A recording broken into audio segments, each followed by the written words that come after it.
नमस्कार दोस्तों, क्राइम तक में आप सबका स्वागत है। मैं हूं सुप्रतिम बैनर्जी। इस देश के करोड़ों क्रिकेट प्रेमियों की तरह मेरा भी दिल बहुत दुखी है, लेकिन कोई चारा नहीं है। सच को स्वीकार करके आगे बढ़ना ही पड़ता है।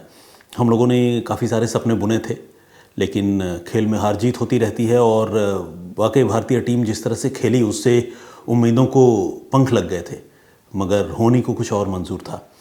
खैर, ऑस्ट्रेलिया की मीडिया ने ये लिखा है कि भारत के जो दर्शक हैं उन्होंने स्पोर्ट्समैन स्पिरिट का मुजाहरा नहीं किया, उसका प्रदर्शन नहीं किया, और जब प्रेजेंटेशन सेरेमनी हो रही थी तब ज़्यादातर स्टेडियम के जो लोग थे, जो दर्शक थे, वो स्टेडियम छोड़कर जा चुके थे। ऑस्ट्रेलिया की मीडिया ने ये जो बात लिखी है, ये बात मेरे हिसाब से काफ़ी हद तक सही भी है, इस बात से इनकार नहीं कर सकते। लेकिन ये भी सच है कि जो फैंस दिलो जान से अपनी टीम को चाहते हैं और उसे जीतता हुआ देखना चाहते हैं, जब वो टीम हार जाती है तो दिल टूटता है, और ऐसे में निराश आदमी जो है जल्द से जल्द उस जगह से वापस जाना चाहता है। कोई घर जाना चाहता है, कोई दुखी होकर सो जाना चाहता है। तो कुछ उस तरह के ही हालात जो है कल पैदा हुए होंगे। बहरहाल, आइए क्रिकेट की दुनिया से बाहर निकलकर क्राइम की दुनिया में आते हैं और आपको एक बहुत ही रहस्यमयी और बहुत ही चौंकाने वाली मर्डर मिस्ट्री के बारे में बताते हैं। इस घटना के बारे में पिछले कुछ दिनों से आप लोग देख पढ़ और सुन रहे होंगे, खासकर क्राइम तक पर आपने इससे रिलेटेड स्टोरीज़ देखी होंगी। लेकिन अब उस मामले का खुलासा जब हुआ है, और एक ऐसी मर्डर मिस्ट्री है जिसके पीछे एक बड़ी रहस्यमयी कहानी है, तो वो कहानी क्या है और खुलासा जब हुआ है तो उस मर्डर के पीछे कौन से लोग सामने आए हैं, किनका चेहरा बेनकाब हुआ है, आज मैं आपको वो बताऊँगा। ये कहानी है लखनऊ की, जिसमें यूपी पुलिस के एक इंस्पेक्टर की एक एक करके 5 गोलियां मारकर रात के 2 बजे हत्या कर दी जाती है। घटना दिवाली की रात की है, यानी अब से कुछ रोज़ पहले की। 12 और 13 नवंबर की दरमियानी रात को इंस्पेक्टर सतीश कुमार सिंह, उनकी पत्नी और उनकी 10 साल की बेटी, ये तीनों लोग जो लखनऊ के मानस नगर में रहते हैं, ये लोग उस मानस नगर से गए हुए थे राजाजीपुरम, अपने किसी रिश्तेदार के घर। कृष्णा नगर थाना इलाके में इनका घर पड़ता है, जो मानस नगर या मानस कॉलोनी है शायद। तो खैर, वहाँ से गए हुए थे राजाजीपुरम, और राजाजीपुरम से रात को तकरीबन 2 बजे ये तीनों लोग अपनी क्रेटा एसयूवी में सवार होकर अपने घर मानस नगर लौट रहे थे। रात को 2 बजे जैसे ही लौटे तो चूंकि इनकी जो पत्नी है इंस्पेक्टर सतीश कुमार सिंह की, उनकी तबीयत काफ़ी ख़राब थी, उनको काफ़ी हेडेक हो रहा था, सिर में दर्द हो रहा था, तो वो पीछे की सीट पर लेटी हुई थी, बल्कि सो रही थी, और उनकी बिटिया भी उनके साथ सो रही थी, और इंस्पेक्टर खुद ड्राइव कर रहे थे। 2 बजे जैसे ही वो घर के बाहर पहुँचे और गाड़ी से उतरे, वो अभी अपने घर का गेट खोलने की कोशिश कर रहे थे, तब तक अचानक रात के अंधेरे में कोई कातिल उन तक पहुँचा, और उस कातिल ने एक एक करके इंस्पेक्टर सतीश कुमार सिंह को 5 गोलियां मारी। अब आप समझिए कि किसी आदमी को पॉइंट ब्लैंक रेंज से अगर 5 गोलियां मार दी जाए तो उसकी हालत क्या होगी। सतीश कुमार सिंह वहीं ज़मीन पर लुढ़क गए, खून की धार बह निकली, और वहीं मौके पर उनकी मृत्यु हो गई। उनकी पत्नी ने जब गन शॉट की आखिरी आवाज़ सुनी 5 गोलियों के बाद, मतलब जो 5वीं गोली है उसकी जब आवाज़ सुनी, तब उनकी नींद खुली, और जब वो हड़बड़ा कर अपनी सीट से उठ बैठी तो उन्होंने देखा कि उनके पति जो है वो ज़मीन पर गिरे हुए हैं घर के गेट के पास, वो छटपटा रहे हैं या शायद बेजान हो चुके हैं, जो भी है उन्होंने देखा, और देखकर वो घबरा गई। वो चीखती चिल्लाती हुई अपनी गाड़ी से बाहर निकली। गाड़ी से बाहर निकलते हुए उन्होंने एक आदमी को भी देखा था जिसने हुडी पहन रखी थी, और बड़ी तेज़ी से वो आदमी वहाँ से भाग रहा था। लेकिन वो आदमी कौन था, न तो उसका चेहरा वो पहचान पाई, न देख पाई। बस उन्हें सिर्फ इतना समझ में आया कि कोई ऐसा किलर था जिसने हुडी पहन रखी थी। हुडी वाली जैकेट आपको पता है, सिर ढकने वाला, और आमतौर पर क्रिमिनल इस तरह के जैकेट्स का इस्तेमाल करते हैं क्योंकि उससे आदमी की पहचान थोड़ी मुश्किल हो जाती है। ऊपर से अगर कोई नकाब भी लगा ले फिर तो पहचान और भी मुश्किल हो जाती है। तो खैर, भावना ने ये सारी चीज़ें देखी, और सबसे पहले उसने अपने पति को अटेंड करने की कोशिश की, लेकिन पति की हालत बहुत बुरी हो चुकी थी। चीखती चिल्लाती, रोती बिलखती उन्होंने फ़ौरन पुलिस को फ़ोन किया, आस पड़ोस के लोगों को जगाया। पुलिस मौके पर पहुंची, आस पड़ोस के लोग जग गए, और सतीश कुमार सिंह को उठाकर नज़दीक के अस्पताल ले जाया गया। मगर जैसा कि मैंने आपको बताया कि किसी आदमी को अगर एक एक करके 5 गोलियां बिल्कुल करीब से मार दी जाए तो उसकी हालत क्या हो सकती है। डॉक्टरों ने सतीश कुमार सिंह को अस्पताल लाए जाने के साथ ही ब्रॉड डेड बताया, मृत बताया, और इसी के साथ पुलिस ने इस मामले की छानबीन शुरू की और कत्ल का मुकदमा दर्ज करके पुलिस गुनहगार को, कातिल को तलाशने लगी। पुलिस ने सबसे पहले पत्नी के थोड़ा सा नॉर्मल हो जाने का इंतज़ार किया, घर वालों से बातचीत की, अलग अलग पुलिस की टीमें बनाई गई जिनको अलग अलग काम सौंपा गया। पुलिस घर वालों से, पड़ोसियों से, ये जो पुलिस इंस्पेक्टर थे सतीश कुमार सिंह जिनकी हत्या हुई थी, ये बेसिकली पीएसी यानी एक उत्तर प्रदेश पुलिस का जिसे कहते हैं सशस्त्र बल, आर्म्ड फोर्स, उसके ये इंस्पेक्टर थे और प्रयागराज में तैनात थे। तो वहाँ जो लोग उनके साथ काम करते थे, उनके कलीग्स से पुलिस बात करना चाहती थी ताकि सतीश कुमार सिंह की ज़िंदगी के बारे में, उनकी पर्सनल लाइफ और पब्लिक लाइफ के बारे में ज़्यादा से ज़्यादा जानकारी जुटाई जा सके। साथ ही पुलिस जो है अलग अलग टेक्निकल पॉइंट से भी इस मामले को इन्वेस्टिगेट कर रही थी, यानी मोबाइल फ़ोन का लोकेशन देख रही थी, साथ ही पुलिस सीसीटीवी फुटेज स्कैन कर रही थी। तो एक तरफ मतलब कई तरीके से इस मामले की जांच पुलिस कर रही थी। इसी कड़ी में पुलिस की एक टीम ने सबसे पहले जो इस मामले की इकलौती चश्मदीद मैं कहूँगा, सतीश की पत्नी भावना से पुलिस ने पूछताछ की। भावना से पूछा कि क्या हुआ था, तो भावना ने वही सारी बातें बताई जो मैंने अभी आपको बताई। पति से भावना के रिलेशनशिप के बारे में जब पूछा तो भावना जो है वो भावुक हो गई, वो इमोशनल हो गई और उसने बहुत सारी चौंकाने वाली बातें कही। उसने कहा कि उसके पति सतीश कुमार सिंह शादीशुदा होने के बावजूद, घर में एक प्यारी सी बिटिया होने के बावजूद अलग अलग महिलाओं के संपर्क में थे, और न सिर्फ महिलाओं के संपर्क में रहते थे बल्कि वो इस तरह की बाहरी महिलाओं को घर में भी लेकर आते थे। यहाँ तक कि उनकी बेटी ने भी एक आध बार अपने पिता को किसी दूसरी महिला के साथ या लड़की के साथ घर में देखा था और वो लगातार इसका ऐतराज़ करते थे, और माँ बेटी के इस ऐतराज़ की वजह से सतीश कुमार सिंह की अपनी पत्नी के साथ अक्सर लड़ाइयाँ हुआ करती थी। तो खुद सतीश की पत्नी ने ये बात पुलिस को बताई। साथ ही पुलिस से पूछताछ के दौरान उसने ये भी बताया कि इन दिनों सतीश कुमार सिंह जो है किसी ख़जाने की तलाश में थे और ख़जाने की तलाश के लिए उन्हें कुछ तंत्र मंत्र वाली क्रियाएँ करनी थी, कुछ ऐसे विधि विधान करने थे जिसमें उन्हें किसी ऐसी लड़की की ज़रूरत थी जिस लड़की के पूरे शरीर में कोई दाग न हो। अब आप सोचिए कैसी वियर्ड, कैसी अजीब और अंधविश्वास से भरी हुई ये बातें हैं, लेकिन इंस्पेक्टर सतीश की पत्नी जो है ये बातें पुलिस को बता रही थी और जाहिर है पुलिस इन सारी बातों को नोट भी कर रही थी और इन सारे एंगल को पुलिस खंगालने और एक्सप्लोर करने की कोशिश कर रही थी। यानी पुलिस ये ढूंढना चाहती थी, पता करना चाहती थी कि कहीं सतीश कुमार सिंह के अलग अलग रिलेशंस की वजह से, लड़कियों से रिलेशंस की वजह से, तंत्र मंत्र वाले एंगल की वजह से तो किसी ने उसकी जान नहीं ले ली। ये पुलिस पता करने की कोशिश कर रही थी। साथ ही पुलिस जो है सीसीटीवी फुटेज उस मानस नगर का उसको एक्सप्लोर कर रही थी, ढूंढ रही थी। इस कोशिश में पुलिस को एक सीसीटीवी फुटेज मिली भी जिसमें एक आदमी साइकिल पर चला जा रहा था रात के अंधेरे में और उसने हुडी पहन रखी थी। वाकई हुडी पहन रखी थी और सतीश की पत्नी भावना ने भी ऐसे किसी आदमी के बारे में जिक्र किया था जिसने हुडी पहन रखी थी। हालांकि भावना न तो उसे ठीक से देख पाई थी, न ठीक से पहचान पाई थी, लेकिन हुडी वाली बात भावना ने भी बताई थी। पुलिस को अब जब ये हुडी वाला आदमी साइकिल पर गुजरता हुआ मिला तो पुलिस ने उस आदमी को अलग अलग सीसीटीवी कैमरों में ट्रेल और ट्रेस करने का फैसला किया।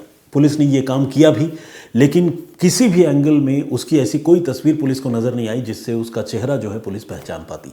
उसने शायद चेहरे पर नकाब भी लगा रखा था, यानी काफ़ी ज़्यादा उसने एहतियात बरती थी इस आदमी ने, और अगर ये कातिल था तो बड़ा ही शातिर था। पुलिस अभी इस आदमी की आइडेंटिटी एस्टेब्लिश करने में लगी थी। तब तक पुलिस ने उस गाड़ी को भी बहुत माइन्यूट तरीके से, बहुत गहराई से जांचने का फैसला किया जिस गाड़ी में सवार होकर उस रात को सतीश कुमार सिंह, उसकी पत्नी भावना और 10 साल की बेटी राजाजीपुरम से मानस नगर अपने घर पहुंचे थे, यानी उनकी क्रेटा एसयूवी। तो इस क्रेटा एसयूवी को जब पुलिस ने बहुत बारीकी से जांचा, जब उसकी फॉरेंसिक जांच हुई तो पुलिस ये देखकर हैरान रह गई कि उस एसयूवी में एक जीपीएस ट्रैकर लगा हुआ है। आमतौर पर प्राइवेट व्हीकल में लोग जीपीएस ट्रैकर नहीं लगाते हैं, क्योंकि अगर किसी का पर्सनल व्हीकल है, मैं कहाँ जा रहा हूँ, क्या कर रहा हूँ, मैं किसी के लिए जवाबदेह थोड़ी हूँ कि मैं किसी को बताऊँ कि मैं कहाँ गया था, कहाँ नहीं गया था। तो मैं अपनी गाड़ी में तो जीपीएस ट्रैकर आमतौर पर नहीं लगाऊंगा, ऐसा ही होता है। टैक्सीज़ में लगे हुए होते हैं, क्योंकि जिस टैक्सी सर्विस के तहत वो गाड़ियाँ चलती हैं वो कोई डिसिप्लिन या रूल वायलेट ना करे, तोड़े नहीं, इसलिए टैक्सी ड्राइवरों पर एक तरह से काबू और चेक रखने के लिए टैक्सी सर्विस करने वाली एजेंसियाँ गाड़ियों में, टैक्सीज़ में जीपीएस लगाती है। लेकिन यहाँ इनकी इंस्पेक्टर की गाड़ी में भी जीपीएस ट्रैकर लगा हुआ था। इस बात ने पुलिस को बहुत हैरान किया, चौंकाया। पुलिस ने जब उसे पता चला कि जीपीएस ट्रैकर जो है वो इस गाड़ी में लगा हुआ है, तो पुलिस ने फिर ये तय किया कि वो ये पता करेगी कि आखिर वो कौन आदमी था जो सतीश कुमार सिंह के मूवमेंट को ट्रैक कर रहा था। पुलिस ने फिर एक मोबाइल नंबर का पता लगाया, जो मोबाइल नंबर उसी मौका वारदात के इर्द गिर्द पुलिस को दिखा।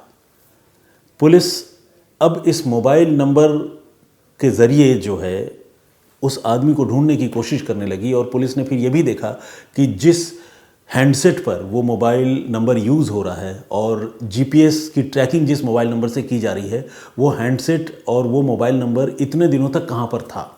तो पुलिस ने जब इस एक्सरसाइज को कैरी किया तो पुलिस को लखनऊ का ही एक पर्टिकुलर लोकेशन पुलिस को नज़र आया, और फिर पुलिस ने धीरे धीरे उस लोकेशन के बारे में जानकारी जुटाने की शुरुआत की।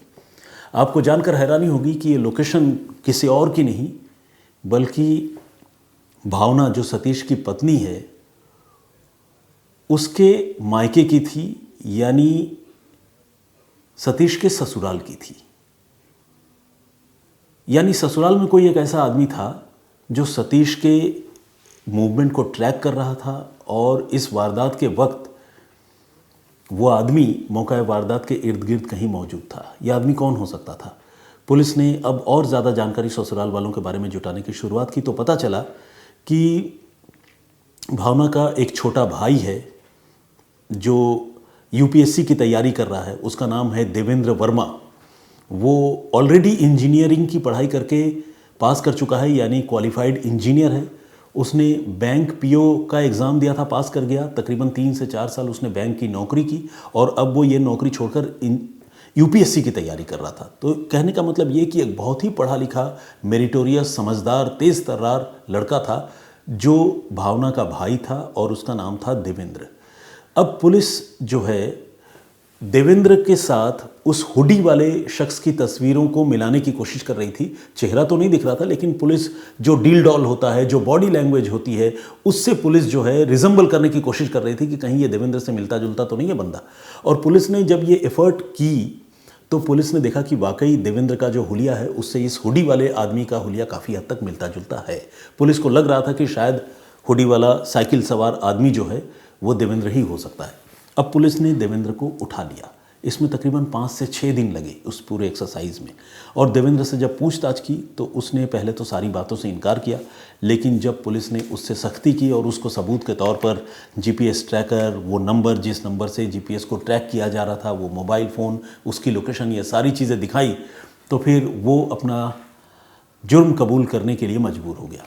और उसने कहा कि हाँ, उसी ने अपने बहनोई सतीश कुमार सिंह की हत्या की है, और दिवाली की आधी रात को तकरीबन 2 सवा 2 बजे उसने खुद अपने हाथों से सतीश कुमार सिंह को 5 गोलियां मारी थी। वजह उसने बताया कि जब से उसकी बहन की शादी हुई है तकरीबन 10 साल, तब से उसका बहनोई जो है लगातार अलग अलग लड़कियों के संपर्क में रहा है, और घर का माहौल बिल्कुल ठीक नहीं है। परिवार में लड़ाई झगड़े होते हैं। मेरी बहन बहुत परेशान है और मैं इस परेशानी से निजात पाना चाहता था, इसलिए मैंने अपने बहनोई की हत्या कर दी। उससे जब पूछताछ हुई तो पता चला कि उसकी बहन यानी खुद सतीश की पत्नी भावना भी इस घटना में शामिल थी, और उसका पूरा सपोर्ट अपने भाई देवेंद्र के साथ था। यानी दोनों भाई बहनों ने मिलकर सतीश कुमार सिंह की हत्या की थी। लेकिन हत्या की साजिश इतनी गहराई से रची गई कि उस साजिश की बारीकियों को जानकर पुलिस भी हैरान रह गई। तकरीबन 2.5 महीने से ये कत्ल की साजिश रच रहे थे। कत्ल करने के लिए देवेंद्र नाम के उस लड़के ने, यानी भावना के भाई ने, जो असलहा खरीदा था उसको उसने ऑनलाइन सर्च किया था, और एक नंबर, कई सारे नंबर उसको ऑनलाइन असलहे के लिए मिले, और एक पर्टिकुलर नंबर को कांटेक्ट किया उसने, और कानपुर से वो एक नाजायज़ असलहा, देसी कट्टा जिसे कहते हैं, वो ख़रीद कर लाया इस मर्डर केस को अंजाम देने के लिए। उसके पास पहले ही .32 बोर की एक पिस्टल थी, शायद रिवॉल्वर थी, और उस से भी उसने गोली चलाई थी। तो कुल मिलाकर 2 असलहों का इस्तेमाल हुआ था और असलहा ऑनलाइन खरीदा था। जीपीएस ट्रैकर खरीदा, उस जीपीएस ट्रैकिंग डिवाइस को अपने बहनोई की कार में चुपके से फिट किया और वो खुद न पकड़ा जाए इसलिए उसने इस कत्ल से तकरीबन 10-15 दिन पहले एक पुराना मोबाइल फ़ोन खरीदा और उस पुराने मोबाइल फ़ोन में एक ऐप डाउनलोड किया जिस ऐप से उसने अपने बहनोई के गाड़ी में लगे जीपीएस डिवाइस को कनेक्ट किया ताकि वो अपने बहनोई को ट्रैक कर सके, उसकी लोकेशन के बारे में उसे पल पल की जानकारी मिलती रहे। और उसने नया फ़ोन जो कि सेकंड हैंड था वो इसलिए ख़रीदा था ताकि उसका अपना नंबर जो है इस काम में यूज़ ना हो और कि कोई उस पर शक भी ना कर सके। ये भी उसने एहतियात बरती थी। ख़ास बात यह है कि जब उसने इस वारदात को अंजाम दिया तब उसने अपना मोबाइल फ़ोन अपने घर पर डेलिबरेटली छोड़ दिया था, यानी जो उसका पर्सनल फ़ोन था जिसे वो यूज़ करता था उसे उसने अपने घर पर छोड़ दिया था और अपने घर के ही एक माइनर को जो उसके रिलेशन में था, पता नहीं किस रिलेशन में था, उस बच्चे को उसने अपना मोबाइल फ़ोन देते हुए कहा था कि मैं कुछ देर में वापस आ रहा हूँ, रात को दिवाली की रात है, खुशियों की रात है, अगर तुम कुछ खाना वाना चाहो तो तुम ऑनलाइन कुछ खाना भी मंगा लेना। अब बच्चे को जब इस तरह का फ्रीडम मिला तो बच्चे ने ऑनलाइन जो है देवेंद्र के कहने पर कुछ फूड आइटम भी उस रात को मंगवाया था। देवेंद्र ये सब कुछ जानबूझकर इसलिए कर रहा था ताकि उसके मोबाइल फ़ोन की लोकेशन घर में ही दिखे, सबूत के तौर पर खाना मंगवाए जाने की बात, बिलिंग की बात, मोबाइल से पैसे दिए जाने की बात, ये सारी चीज़ें जो है एक कहानी तैयार कर सके उसके बेगुनाही की। और उसके पास जो दूसरा मोबाइल फ़ोन था जो उसने चुपके से ख़रीदा था जीपीएस ट्रैकिंग के लिए, उस मोबाइल फ़ोन को लेकर वो इस घटना को अंजाम देने निकला था। इससे भी ज़्यादा अजीब और चौंकाने वाली बात यह है कि उसने ख़ास तौर पर इस मर्डर केस को अंजाम देने के लिए एक साइकिल खरीदी थी। बाइक क्यों नहीं खरीदी, कार क्यों नहीं खरीदा या कोई और तरीका क्यों नहीं ढूंढा? तो उसका जवाब ये था कि आमतौर पर साइकिल पर पुलिस वालों की नज़र नहीं जाती, पुलिस वाले साइकिल वालों को चेक भी नहीं करते हैं और उस पर किसी का ध्यान न जाए, इसलिए उसने इस मर्डर केस में साइकिल यूज़ करने का फैसला किया।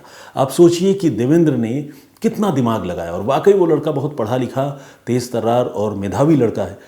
लेकिन जिस तरह के हालात उसके अपनी बहन के घर में बन रहे थे, एक लड़का जो कल को आईएएस या आईपीएस ऑफिसर बन सकता था यूपीएससी क्रैक करके, पास करके, वो लड़का जो है अचानक जुर्म के रास्ते में चल निकला और कत्ल जैसी एक भयानक वारदात को अंजाम देकर वो फिलहाल पुलिस की गिरफ्त में आ गया। तो पुलिस ने देवेंद्र को और उसकी बहन यानी सतीश कुमार सिंह की पत्नी भावना को गिरफ्तार कर लिया है। दोनों को फिलहाल पुलिस ने जेल भेज दिया है। लेकिन इस घटना के पीछे जो कहानी है उसका जब अनावरण हुआ है, खुलासा हुआ है, तो तमाम नाते रिश्तेदार, आस पड़ोस के लोग, इनके साथ साथ खुद पुलिस वाले भी इस केस को इन्वेस्टिगेट करके हैरान हैं। मतलब ये कोई सपने में भी नहीं सोच सकता कि कोई महिला इतनी गहरी साजिश रचेगी और उसका भाई इस तरह से किसी घटना को अंजाम देगा, और वो भी तब जब वो इतने पढ़े लिखे और अच्छे बैकग्राउंड के हों। और ये तो खैर एक दुखद पहलू है, लेकिन बहुत सारे लोगों की सहानुभूति भी इन दोनों भाई बहनों के साथ है, क्योंकि जिस तरह का रवैया एक शादीशुदा आदमी होने के बावजूद उस पीएसी के इंस्पेक्टर का, सतीश कुमार सिंह का था, उसके बाद लोग उसकी भी आलोचना कर रहे हैं। तो खैर रवैया जैसा भी हो, रिलेशन किसी का किसी के साथ कैसा भी हो, कत्ल करना उसको किसी भी सूरत में जस्टिफाई नहीं किया जा सकता। मेरा ऐसा मानना है कि अगर वाकई ऐसी बात थी तो भावना को अपने पति से पिंड छुड़ा लेना चाहिए था, तलाक ले लेना चाहिए था।